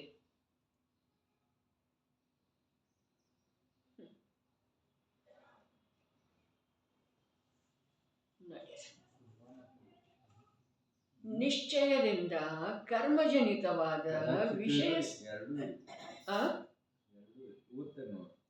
कर्मजनित सामग्री में आत्मा बुद्धि जानकर रंजक परिणाम का, ಅದಕ್ಕೆ ಮೇಲೆ ಹೋಗು. कर्मजनित विषय सामग्री भोग रूप क्रिया को ಅದಲ್ಲ, ಅದಕ್ಕಿಂತ ಮೊದಲು निश्चय से शब्द ಐತಿ, ಅದೇ ಹೋದ್ರೆ ನೀವು ನಿಶ್ಚಯದಿಂದ. निश्चय से कर्मजनित विषय सामग्री भोग रूप क्रिया को करता है, यद्यपि भोगता है. ಯದ್ಯಪಿ ಒಂದು ವೇಳೆ, ಯದ್ಯಪಿ ಅಂದ್ರೆ ಒಂದು ವೇಳೆ ಆಗ್ತಿತ್ತು, ಕದಾಚಿತ್ ಎಲ್ಲ ಒಂದರಿ, ಕದಾಚಿತ್ ಕಥಂಚಿತ್ ಯದ್ಯಪಿ ಎಲ್ಲ ಒಂದು ವೇಳೆ. ಯದ್ಯಪಿ ಏನಿದೆ, ಒಂದು ವೇಳೆನೇ, ಒಂದು ವೇಳೆ ಕದಾಚಿತ್ ಆಗ್ತಿತ್ತೇನೆಲ್ಲ, ಕದಾಚಿತ್ ಅಂದ್ರೂ ಒಂದು ವೇಳೆ. ಯಾವಾಗ್ರೆ ಒಂದು ವೇಳೆ ಬನ್ನು ಅಂತಂದ್ರೆ, ಅಂದ್ರೆ ಬರೋದೇನು ನಂದು ನಿಶ್ಚಿತ ಇಲ್ಲ, ಒಂದು ವೇಳೆ ಬನ್ನು ಅಂತಂದ್ರೆ ಹೀಗೆ ಅದ. ಯದ್ಯಪಿ ಆಯಾತೋ, ಬಹಳ ಮಾಡಿ ಬರುವುದಿಲ್ಲ, ಬಹಳ ಮಾಡಿ ಅವನು ಭೋಗಿಸೋದನ್ನೇ ಇಲ್ಲ, ಒಂದು ವೇಳೆ ಭೋಗಿಸದ ಅಂತಂದ್ರೆ ಇವು ಸತತ ಭೋಗಿಸ್ತಾನ್ರಿ. ಭೋಗ ಸಾಮಗ್ರಿ ಅಪೇಕ್ಷೆ ಮಾಡ್ತಾನೆ, ಅವು ಕರ್ಮಜನಿತ ಇರುವುದರಿಂದ ಅವನಿಗೆ ಆ ಪ್ರಕಾರದ ಕರ್ಮದ ಉದಯ ಇಲ್ಲದೆ ಇರುವುದರಿಂದ ಇವು ಸಿಗುವುದಿಲ್ಲ ಇವನಿಗೆ. ಭೋಗದ ತ್ಯಾಗಿ ಯಾರದಾರ್ರಿ? ಭಿಕ್ಷುಕ ಅದಾನೇನ್ರಿ? ಭಿಕ್ಷುಕ ಅವನಿಗೆ ಏನು ಇಲ್ಲವೇ ಇಲ್ಲಲ್ಲ, ಇಲ್ಲ ಆದ್ರೂ ಕೂಡ ಅವನು ಭೋಗಿಸ್ತಾನೆ. ಅದಕ್ಕೆ ಅವನನ್ನು ಉಂಡುಪವಾಸಿ ಬಳಸಿ ಬ್ರಹ್ಮಚಾರಿ ಅಂತಾರೆ ರತ್ನಾಕರ. ಅವನು ಭೋಗಿಸಿದರನೂ ಕೂಡ ಭೋಗಂತೂ ಅವನು ಸತತ ಭೋಗಿಸೋದೇ ಇಲ್ಲ. ಒಂದು ಮಾತು, ಮಿಥ್ಯಾದೃಷ್ಟಿ ಭೋಗ ಸಾಮಗ್ರಿ ಸಿಗದಿದ್ದರನೂ ಕೂಡ ಭೋಗಿಸ್ತಾನೆ. ಪಾಪದ ಉದಯದಿಂದ ಸಿಕ್ಕಲಿಲ್ಲ, ಮನೋವಾಂಛಿತ ಭೋಗ ಸಾಮಗ್ರಿಗಳು ಸಿಕ್ಕಲಿಲ್ಲ ಅಂದ್ರೂ ಭೋಗಿಸ್ತಾನ. ಮತ್ತು ಆಗಮದ ಅಭ್ಯಾಸ ಮಾಡಿ ಅವರದೆಲ್ಲ ತ್ಯಾಗ ಮಾಡಿದ. ಪ್ರವಚನ ಸಾಹಿತ್ಯದೊಳಗೆ ಅನೇಕ ಬಾರಿ ಬರ್ತಿದೆಲ್ಲ, ಸಾವಿರಾರು ರಾಣಿಯರನ್ನ ತ್ಯಾಗ ಮಾಡಿ ದಿಗಂಬರ ದೀಕ್ಷೆ ಧಾರಣ ಮಾಡಿದ. ಆದರೂ ಕೂಡ ಆತ್ಮನ ಅನುಭೂತಿ ಇಲ್ಲದೆ ಇರುವ ಕಾರಣ ಆ ತ್ಯಾಗ ಎಲ್ಲ ಸಾಮಾನ್ಯ ಪುಣ್ಯ ಬಂಧದ ಕಾರಣ ಆಯಿತು. ಅಂದ್ರೆ ಮಿಥ್ಯಾದೃಷ್ಟಿ ಪಾಪದ ಉದಯದೊಳಗೆ ಭೋಗ ಸಾಮಗ್ರಿಗಳು ಸಿಗದೇ ಇರುವ ವೇಳೆದೊಳಗೆ ಕೂಡ ಅಖಂಡ ಭೋಗಿಸ್ತಾನೆ. ಯಾವನೋ ಮಿಥ್ಯಾದೃಷ್ಟಿ ಜೀವ ಉಪದೇಶವನ್ನು ಕೇಳಿ ಆವೇಶದಿಂದ ಎಲ್ಲ ಬಿಟ್ಟು ಕೊಡ್ತಾನೆ. ಆದರೂ ಕೂಡ ಆತ್ಮನ ಅನುಭೂತಿ ಇಲ್ಲದೆ ಇರುವ ಕಾರಣ ನಿರಂತರ ಪಂಚೇಂದ್ರಿಯ ಭೋಗಿಸ್ತಾನೆ. ಯಾಕೆ ಭೋಗಿಸ್ತಾನೆ? ತ್ಯಾಗ ಮಾಡಿದೆನನ್ನುವ ಬುದ್ಧಿಯಿಂದ ಭೋಗಿಸ್ತಾನೆ. ಇವು ಸಮ್ಯಕ್ ದೃಷ್ಟಿ ಅದನ್ನಲ್ಲ, ಇವನಿಗೆ ಸಮ್ಯಕ್ ದರ್ಶನದ ಜೊತೆಗೆ ವಿಶೇಷ ಪುಣ್ಯ ಇರುವುದರಿಂದ ಅನೇಕ ರೀತಿಯ ಅನುಕೂಲ ಸಾಮಗ್ರಿಗಳು ತಾನೇ ತಾನಾಗಿ ಸಿಗ್ತವೆ. ಅವುಗಳನ್ನು ಒಮ್ಮೊಮ್ಮೆ ಅವನು ಭೋಗಿಸಿದ್ರನ್ನು ಭೋಗಿಸ್ತಾನ್ರಿ. ಆದ್ರೂ ಕೂಡ ಅದರ ಫಲ, ಭೋಗಿಸುವುದರ ಫಲ ಏನಿದೆ, ಅವುಗಳನ್ನು ತಾನು ತನ್ನವು ಅಂಥೇಳಿ ತಿಳಿದು ರಂಜಿಸಬೇಕಾದಂಥ ಪರಿಣಾಮ ಇಲ್ಲದಿದ್ರೆ ಭೋಗಿಸಿದ ಫಲ ಏನ್ರಿ? ಆದ್ರೆ ಆ ಪರಿಣಾಮ ಅವನಿಗೆ ಇರುವುದಿಲ್ಲ. ಹೇಗಿರುವುದಿಲ್ಲ? ಪರಿಣಾಮಗಳದ್ದ ಬಹಳ ಅದ್ಭುತ ಒಂದೊಂದು ಶಬ್ದ. ರಾಜಮಲ್ಜಿ ಪಾಂಡೆ ಅಂತಂದ್ರ ನಿಜವಾಗ್ಯನ ಈ ಕಲಶಗಳ ಮೇಲೆ, ಅಮೃತಮಯವಾದ ಕಲಶಗಳ ಮೇಲೆ ಅಮೃತ ಒಳಗೆ ತುಂಬಿದೆ ಅಂಥೇಳಿ ಹೇಳುವಂಥ ಯೋಗ್ಯತೆ. ಏನೈತಿ? ಪರಿಣಾಮಗಳದ್ದೇನಿದೆ? ಇನ್ನೊಂದ್ಸಲ ತತ್ಫಲ ಅಂದ್ರೆ ಏನ? ಅವುಗಳನ್ನು ತನ್ನವುಗಳೆಂದು ತಿಳಿದು ರಂಜಿಸುವ ಪರಿಣಾಮಗಳದ್ದ ಒಂದು ಶಬ್ದ ಇದೆ. ಏನ? ಸರ್ವಥಾ ಪ್ರಕಾರ ಸ್ವೀಕಾರವೂ ಬಿಟ್ಟು ಹೋಗಿರುವಂಥ. ಶ್ರದ್ಧಾಪೇಕ್ಷಾದಿಂದ ಬಿಟ್ಟು ಹೋಗಿದೆ, ಜ್ಞಾನಪೇಕ್ಷಾದಿಂದ ಬಿಟ್ಟು ಹೋಗಿದೆ, ಚಾರಿತ್ರಾಪೇಕ್ಷಾದಿಂದ ಇದೆ, ಸರ್ವಥಾ ಪ್ರಕಾರದಿಂದ ಬಿಟ್ಟು ಹೋಗಿದೆ ರೀ. ಏನ? ತನ್ನವು ಅಂಥೇಳಿ ತಿಳಿದು ಅವುಗಳಲ್ಲಿ ರಂಜಿಸುವ ಪರಿಣಾಮ ಇಲ್ಲ. ಒಂದು ಪರಿಣಾಮ ಅಲ್ಲ, ಅಂಥವು ಪರಿಣಾಮಗಳೇ ಇಲ್ಲ. ಬಹುವಚನ ಇದೆ ರೀ. ಇಷ್ಟು ಎರಡು ಪದಖಂಡದೊಳಗ ಎಷ್ಟು ಅರ್ಥ ಇದೆ? ಸರ್ವಥಾ ಅನ್ನುವಂಥ ಶಬ್ದರೇ ಏನಾಗಿದೆ? ಸರ್ವಥಾ ಪ್ರಕಾರದಿಂದ ಸ್ವೀಕಾರ ಬಿಟ್ಟು ಹೋಗಿದೆ.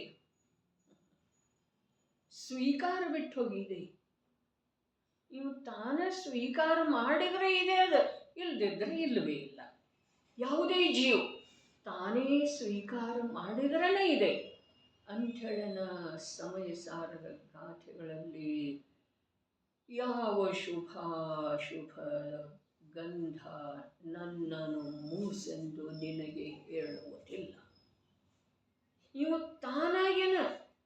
ಮತ್ತು ಎರಡನೇದಲ್ಲಿ ವಚನ ಹೇಳ್ತಾರೆ, ಇವು ಕೂಡ ಅದರ ಪ್ರಾಪ್ತಿಯ ಸಲುವಾಗಿ ತನ್ನ ಸ್ಥಾನ ಬಿಟ್ಟು, ತನ್ನ ಸ್ವಭಾವ ಬಿಟ್ಟು ಅದರೊಳಗೆ ಹೋಗುವುದಿಲ್ಲ.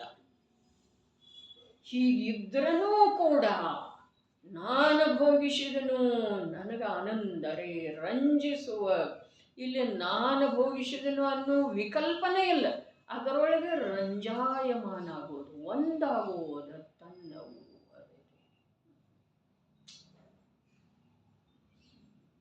ಸಮ್ಯಕ್ ದೃಷ್ಟಿ ಮಿಥ್ಯಾ ದೃಷ್ಟಿಯಲ್ಲಿ ಯಾವ ಪ್ರಕಾರದ ಹೋಲಿಕೆ, ಯಾವ ಕಾರಣದಿಂದ ಯಾರೂ ಮಾಡಿ ತೋರಿಸೋ ಸಾಧ್ಯ ಆಗೋದನ್ನೇ ಇಲ್ಲ. ಹೇಗಾಗೋದು? ಅದ್ಭುತ ನೋಡಿ. ನಿಶ್ಚಯದಿಂದ ಕರ್ಮಜನಿತವಾದ ವಿಷಯ ಸಾಮಗ್ರಿಗಳ ಭೋಗರೂಪದ ಕ್ರಿಯೆಯನ್ನು ಮಾಡುತ್ತಾನೆ. ಒಂದು ವೇಳೆ ಭೋಗಿಸುತ್ತಾನೆ, ಆದರೂ ತತ್ಫಲ ಪರಿತ್ಯಾಗ ಏಕಶೀಲ. ಶೀಲದ ಅರ್ಥ ಇನ್ನೇನು ಮಾಡಿದಾರೆ ನೋಡ್ರಿಪ್ಪ. ಸುಖರೂಪ ಏಕಶೀಲ, ಸುಖರೂಪ ಸ್ವಭಾವ ಉಳ್ಳವನಿದ್ದಾನೆ.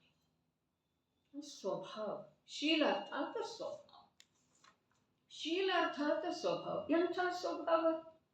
ಸುಖರೂಪ ಸ್ವಭಾವ. ಅದಕ್ಕೆ ಯಾರ ಇಂದ್ರಿಯ ಸುಖದ ಅಭಿಲಾಷ ರೂಪದ ದುಃಖದಿಂದ ಪೀಡಿತದರೋ, ಏನು ಹೇಳಿತು? ಇಂದ್ರಿಯ ಸುಖದ ಅಭಿಲಾಷೆಯ ರೂಪದ ದುಃಖದಿಂದ ಪೀಡಿತ ಇದ್ದಾರೋ ಅವರೇ ವಿಷಯಗಳಲ್ಲಿ ರಂಜಿಸ್ತಾರೆ. ಅವನಿಗೆ ತನ್ನ ಸ್ವಭಾವ ಸುಖರೂಪ ಇದೆ ಅನ್ನೋದು ಗೊತ್ತಾಗಿಬಿಟ್ಟಿದೆಯಲ್ಲ ಅನುಭವ ಪೂರ್ವಕ. ಅಂದಮೇಲೆ ಅದರ ಕಡೆ ಯಾತಕ್ಕೆ ಹೋಗ್ತಾನೆ? ಶೀಲ ಅರ್ಥಾತ್ ಸ್ವಭಾವ. ಎಂಥ ಸ್ವಭಾವ? ಸುಖರೂಪ ಸ್ವಭಾವ. ಏಕ ಅಂದ ಮೇಲೆ ಹೇಳಿದರಲ್ಲ, ಏಕದ ಅರ್ಥ ಏನು ಮಾಡಿದರು? ಏಕದ ಅರ್ಥ ಏನು ಮಾಡಿದರು? ಸುಖರೂಪ. ಅಲ್ಲಿ ತುಂಡು ಅರ್ಥ ಮಾಡಿದ್ದಾರೆ. ಏಕದ ಅರ್ಥ ಏನ? ಒಂದು ಸುಖವೇ ಅವನ ಸ್ವಭಾವ ಇದೆ. ಏಕದ ಅರ್ಥ ಆ ಬ್ರಾಕೆಟದ ಹೊರಗೆ ಕೂಡ ಏಕ ಬೇಕರೆ. ಒಂದು ಸುಖರೂಪ ಸ್ವಭಾವನೆ ಇದೆ ಅವನಲ್ಲಿ. ಅಂಶ ಮಾತ್ರ ಕೂಡ ದುಃಖ, ಆಕುಲತೆ, ಅಪೇಕ್ಷೆ ಇಲ್ಲವೇ ಇಲ್ಲ. ತತ್ಫಲ ಕರ್ಮಜನಿತವಾದ ಸಾಮಗ್ರಿಗಳಲ್ಲಿ ತನ್ನವುಗಳೆಂದು ತಿಳಿದು ರಂಜಿಸುವ ಪರಿಣಾಮಗಳ ಸರ್ವಥಾ ಸ್ವೀಕಾರವೂ ಬಿಟ್ಟು ಹೋಗಿರುವಂಥ. ಹಾಗಾದರೆ ಇಲ್ಲಿಯವರೆಗೆ ಏನಿತ್ತು? ಸ್ವೀಕಾರ ಇತ್ತು. ಮಿಥ್ಯಾತ್ವ ಅವಸ್ಥೆ ಇರುವೆಳೆದೊಳಗ ಸ್ವೀಕಾರ ಇತ್ತು. ನಾನಿದನ್ನು ಬಿಟ್ಟಿದ್ದೇನೋ ಅನ್ನುವ ಭಾವದೊಳಗೂ ಕೂಡ ಅದು ನನಗೆ ಅವಶ್ಯಕ ಇದೆ ಅನ್ನೋದು ಸ್ವೀಕಾರ ಇದೆ. ಎಲ್ಲೆಲ್ಲೆಲ್ಲೇ ತಿಳಿತಿದೆ ಅಂದರೆ ನಾನು ಅದನ್ನು ಬಿಟ್ಟಿದ್ದೇನೆ, ಅದರೊಳಗೆ ಅದು ನಂದ ಅನ್ನೋದರ ಸ್ವೀಕಾರ ಇದೆ, ಗರ್ಭಿತ ಇದೆ. ನಿಮ್ದಿದ್ದಾಗನೇ ಬಿಡೋ ಸಾಧ್ಯ ಇದೆ ಅಲ್ಲ. ಯಾವುದು ನಿಮ್ದಲ್ಲ ಅದನ್ನು ನೀನು ಹೇಗೆ ಬಿಡ್ತೀಯಪ್ಪ? ಬರ್ತಿದೆ ಅಂದರೆ ಬಿಡಲಿಕ್ಕೆ ನಿಮ್ಮನೆ ನಾನು ಇನ್ನೊಬ್ಬರ ಹೆಸರಿಗೆ ಬರೆದು ಕೊಡೋ ಸಾಧ್ಯ ಇದೆ ಇದೇನ್ರಿ? ಲೋಕದೊಳಗ ನೀತಿ ಇದೆ ಅದ. ಇನ್ನಿಲ್ಲಿ ಧರ್ಮದೊಳಗ ಯಾವುದು ನಂದಲ್ಲ, ವಸ್ತು ಸ್ವಭಾವ ಸಿದ್ಧಾಂತದ ಅನುಸಾರ ಯಾವುದು ನಂದಲ್ಲ ಅದನ್ನು ನಾನು ಬಿಟ್ಟುಕೊಡೋದು ಹೇಗೆ ಸಾಧ್ಯ ಇದೆ? ಹಾಗಾದ್ರೆ ನಾ ಬಿಟ್ಟಿದ್ದೇನೆ ಅನ್ನಬೇಕಾದ್ರೆ ಅದು ನಂದ ಅನ್ನೋ ಭಾವ ಇನ್ನೂ ಪೂರ ಇದೆ. ಯಾವುದು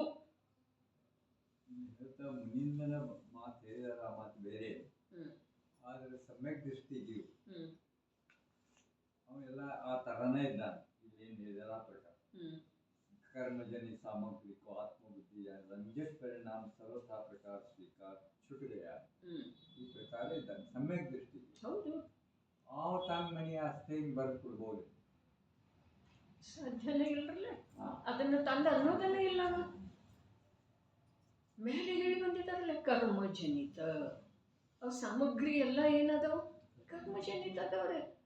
ನಿಶ್ಚಯದಿಂದ ಕರ್ಮಜನಿತ. ಅದಕ್ಕೆ ಅದರದ ಬಹಳ ಬಾರಿ ಅರ್ಥ ಮಾಡಿದ್ರಿ. ನಿಶ್ಚಯ ಶಬ್ದದ 2 ಪ್ರಕಾರದ ಅರ್ಥ ಬಹಳ ಬಾರಿ, 4 ಬಾರಿ, 10 ಬಾರಿ ಮಾಡಿದ್ರಿ. ಇಲ್ಲೇ ಹೀಗೆ 1 ತಾಸದೊಳಗೆ, ಅರ್ಧ ತಾಸದೊಳಗೆ 10 ಬಾರಿ ಮಾಡಿದ್ರು ಆ ಥರದ್ದು ಹಿಂದಿನ ಮಾತು ನಮಗೆ ಆಗಲಿಲ್ಲ.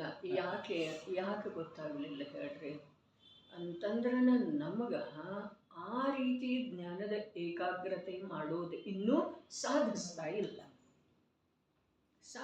ನಿಶ್ಚಯದಿಂದ ಕರ್ಮಜನಿತ. ಅರೆ ಅವು ಕರ್ಮಜನಿತನ ಅದು. ವ್ಯವಹಾರದಿಂದ ಕೂಡ ಜೀವದ್ದು ಅಲ್ಲ ಅವು. ಅವು ತನ್ನ ಮನೆ ಕೂಡ ಇನ್ನೊಬ್ಬರಿಗೆ ಅಂಥೇಳಿ ನೋಡ್ರಿ. ವೈರಾಗ್ಯ ಪ್ರಾಪ್ತ ಆಗಿರುವಂಥ ಜೀವ ಮಗನಿಗೆ ಪಟ್ಟುಗಟ್ಟದ ಕಥೆ ಬರ್ತಿದೆ ರೀ. ಆದಿದೇವರಿಗೆ ವೈರಾಗ್ಯ ಆಯಿತು, ಭರತನಿಗೆ ಅಧಿರಾಜ ಪದ, ಬಾಹುಬಲಿಗೆ ಯುವರಾಜ ಪದ ಕೊಟ್ಟ ಅಂಥೇಳಿ ಕಥನ ಬರ್ತಿದೆ. ಕೆಲವೊಂದು ಕಥನ ಕಥಾಯೋಗದೊಳಗ, ಕೆಲವೊಂದು ಕಥನ ಅಲ್ಲ, ಬಹಳಷ್ಟು ಕಥನ ಜನರಂಜಿತ ಇರ್ತಾವ್ರಿ, ಜನರಿಗೆ ತಿಳಿಯುವಂಥವು ಇರ್ತಾವೆ. ಮತ್ತು ಅದರೊಳಗೆ ಸಾರ ಏನಿರ್ತಿದೆ ಅಲ್ಲ, ಅದು ಜ್ಞಾನಿಗಳಿಗೆ ಗ್ರಾಹ್ಯ ಇರ್ತದೆ. ಎಲ್ಲಿ ವೈರಾಗ್ಯ ಆದ ನಂತರ ಭರತೇಶಂದನೂ ಬರ್ತಿದೆ. ಅವನು ಅಲ್ಲಿ ರನ್ನಗನ್ನಡಿಯನ್ನು ತಂದು ಕೊಟ್ಟರು. ಯಾರೋ ಮುಖ ನೋಡಿದ, ಕೆನ್ನೆ ಮೇಲೆ ನರೆಗೂದಲು ನೋಡಿದ, ಇದೆಲ್ಲ ಕಥೆ ಬಂತ್ರಿ. ಆ ನರೆಗೂದಲನ್ನು ನೋಡಿದ ನಂತರ ಆ ಪದದ ಕುರಿತು ಅವನ ಅಂತರಂಗದೊಳಗ ವೈರಾಗ್ಯ ಬಂತ್ರಿ. ವೈರಾಗ್ಯ ಬರ್ತಾ ಇದ್ದ ಹಾಗೆ ಚಕ್ರರತ್ನ ಮೊದಲಾಗಿ 14 ರತ್ನ ನವನಿಧಿ ಎಲ್ಲ ಎಲ್ಲಿದ್ದು ಅಲ್ಲೇ ಮಾಯಾದೊರೆ. ಹೀಗಿದ್ದ ನಂತರ ಆದ ನಂತರ ಅವ ತನ್ನ ರಾಜ್ಯವನ್ನು ಅರ್ಕಕೀರ್ತಿಗೆ ರವಿವರ್ಮನಿಗೆ ಯಾವಾಗ ಕೊಟ್ಟ. ಆದರೂ ಕಥನ ಬರ್ತಿದ್ದಾರೆ. ಅದು ಕಥೆಯ ಸ್ವಾರಸ್ಯ ಆಗಿರ್ತಿದ್ದಾರೆ, ಕಥೆಯ ನಿಯಮ ಆಗಿರ್ತವೆ ಅಂಥೇಳಿ ಬರೀಬೇಕಾಗ್ತಿದೆ. ವೈರಾಗ್ಯ ಇದು ನಂದಲ್ಲ ಅಂಥೇಳಿ ಹೇಳಿದ ನಂತರ ಅದನ್ನು ಇನ್ನೊಬ್ಬರಿಗೆ ಹೇಗೆ ಕೊಡೋಣ ವಿಚಾರ ಮಾಡೋದು. ಆದ್ರೂ ಕೂಡ ಕಥೆಯೊಳಗೆ ಅದೆಲ್ಲ ಕಥೆಯ ಅಂಗದವ್ರೆ ಅವೆಲ್ಲ ಇರಬೇಕಾಗ್ತಿದೆ. ಹಾಗೆ ಹೇಗೆ ಬಿಟ್ಟು ಹೋಗ್ತಾನೆ, ಮಗ ಆಗಲಿಲ್ಲ ಅಂಥೇಳಿ. ಒಂದು ಮಗು ಆಗಲಿ, ಆಮೇಲೆ ನೀ ದೀಕ್ಷಾ ತಗೋ ಅಂದ ನಂತರ ಮಗ ಹುಟ್ಟಿದ ಕೂಡಲೇ ಪಟ್ಟಗಟ್ಟಿದ, ರಾಜ ತಿಲಕ ಹಚ್ಚಿದ ಅಂಥೇಳಿ ಕಥನ ಬರ್ತಿದೆ. ಅಂದ್ರೆ ಈ ಭವಕ್ಕೆ ಸಂಬಂಧಿಸಿದ ಹಾಗೆ ಅಜ್ಞಾನಿಗೆ ತಿಳಿಸಿಕೊಡುವ ಸಲುವಾಗಿ ಅವನೂ ಕರ್ತವ್ಯ ಇದಾವೆ ಅನ್ನುವುದನ್ನು ಹೇಳಿದ್ದಾರೆ. ಅಜ್ಞಾನಿಯ ಸಲುವಾಗಿ ಅದಾವ ಅಥವಾ ಇಲ್ರಿ ಕರ್ತವ್ಯ? ಬೇಕ್ರಿ, ಇರಲಿಕ್ಕೆ ಬೇಕು. ಯಾರ ಮೇಲೆ ಬಿಟ್ಟು ಹೋಗೋದ ರಾಜ್ಯವನ್ನು? ಯಾರಿಗೆ ಒಪ್ಸೋಗೋದ ಹೇಳ್ರಿ? ಅವನದಿತ್ತೇನ? ಅರೆ ಇಲ್ಲ, ಈ ಮಾತು ಸತ್ಯ ಇದ್ರೂ ಕೂಡ ಅದರದ ಅನೇಕ ಪ್ರಕಾರ ಆಗಬಹುದಲ್ಲ, ಏನೆಲ್ಲ ಅನೀತಿ ನಡಿಬಹುದಲ್ಲ ಲೋಕಕ್ಕೆ ಸಂಬಂಧಿಸಿದ ಹಾಗೆ ಅಂಥೇಳಿ ಕಥೆಯ ಅಂಗೇನದವು ಅವು ಕಥೆಯೊಳಗೆ ಬರೋವನರೆ. ಆದರೆ ನಿಜವಾಗಿ ಹಾಗೇ ಆಗಿತ್ತು ಅಥವಾ ಆಗಲಿಲ್ಲ ಅನ್ನೋದಕ್ಕೂ ಕೂಡ ಯಾವ ನಿಯಮಿಲ್ಲ. ಕೆಲವೊಮ್ಮೆ ಆಗಲಿಕ್ಕೂ ಬೇಕ್ರೆ, ವಿಕಲ್ಪ ಇರ್ತಿದೆಯಲ್ಲ, ಆ ವಿಕಲ್ಪದ ಅನುಸಾರ ಕಾರ್ಯ ಆಗುತ್ತಾನೂ ಇರಬಹುದು. ಆದರೆ ಅದು ಮುಖ್ಯ